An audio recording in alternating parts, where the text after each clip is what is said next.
ಕಿತ್ತೂರು ರಾಣಿ ಚೆನ್ನಮ್ಮ ಬಹುಪುರ.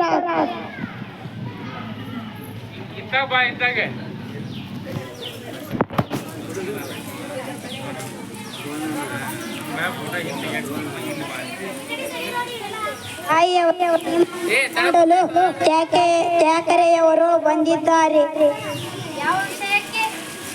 ಏನು ಒಪ್ಪ ಪ್ರಕಾರ ಮಾತನಾಡಲು ಬಂದಿದ್ದಾರೆ. ತ್ಯಾಕರೆಯವರು ಒಳಗೆ ಬನ್ನಿ. ಗುಡ್ ಮಾರ್ನಿಂಗ್ ರಾಣಿ ಸಾಹೇಬ.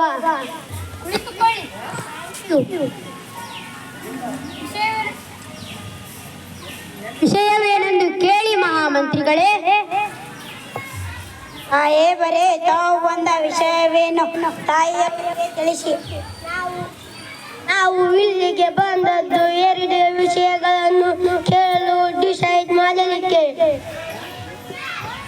ಯಾವ ವಿಷಯ? ನೀವು ನಮ್ಮ ಒಪ್ಪಂದದ ಪ್ರಕಾರ ಕಪ್ಪವನ್ನು ಕೊಡುವುದು ಹೇಗೆ? ಕಪ್ಪ? ನಾವು ನಿಮಗೆ ಕಪ್ಪ ಕೊಡಬೇಕೆ? ನೀವೇನು ನಮ್ಮ ಒಡ ಹುಟ್ಟಿದವರೇ, ಬಂಧು ಬಳಗರೇ, ಇಲ್ಲ ದಾಯಾದಿಗಳೇ?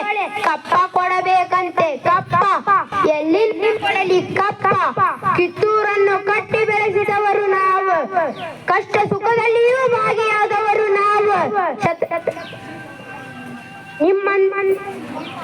ನಿಮ್ಮಪ್ಪ ಮುತ್ತಜ್ಜ ಕಟ್ಟಿ ಬೆಳೆಸಿದ ಆಸ್ತಿ ಇದು ಕನ್ನಡಿಗರ ಆಸ್ತಿ.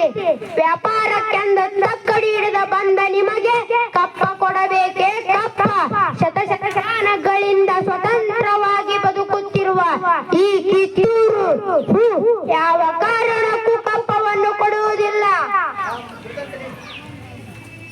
ರಾಣಿ ಸಾಹೇಬ, ಅಂದು ನೀವು ಕಪ್ಪವನ್ನು ಕೊಡಿತೀರೆಂದು ಹೇಳಿದವರು ನೀವೇ, ಇಂದು ಕೊಡುವುದಿಲ್ಲ ಎಂದು ಹೇಳುತ್ತಿರುವುದು ನೀವೇ. ಇದು ಸರಿಯಲ್ಲ.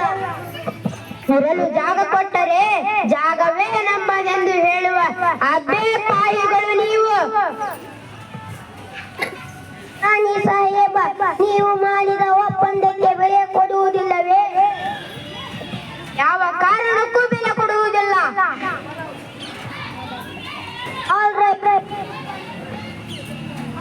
ನೀವು ಕಂಪನಿ ಸರ್ಕಾರದ ಆಜ್ಞೆಯನ್ನು ಉಲ್ಲಂಘಿಸುತ್ತಿದ್ದೀರಿ.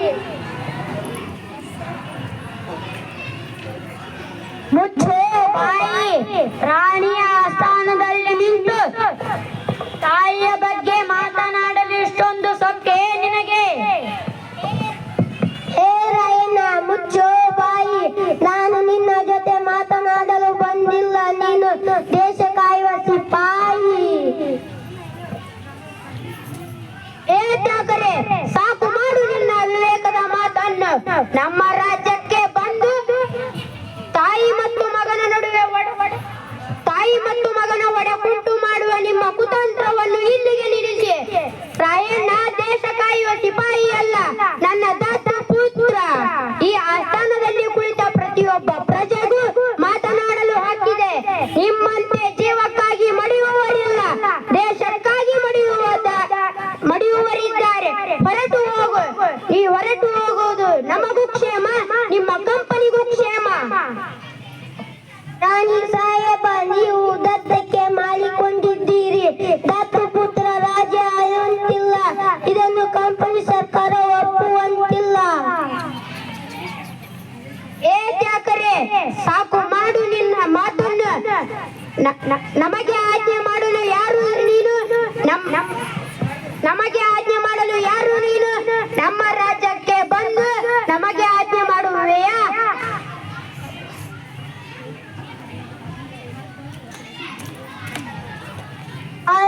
ನೀವು ಇದು ಮಾಡಿದ ಅವಮಾನ. ಹೊರಟು ಹೋಗು. ನಾನು ನಿನಗೆ ಜೀವದ ಭಿಕ್ಷೆ ನೀಡಿದ್ದೇನೆ. ಹೊರಟು ಹೋಗು. ಇದರ ಪರಿಣಾಮ ನೀವು ಆದಷ್ಟು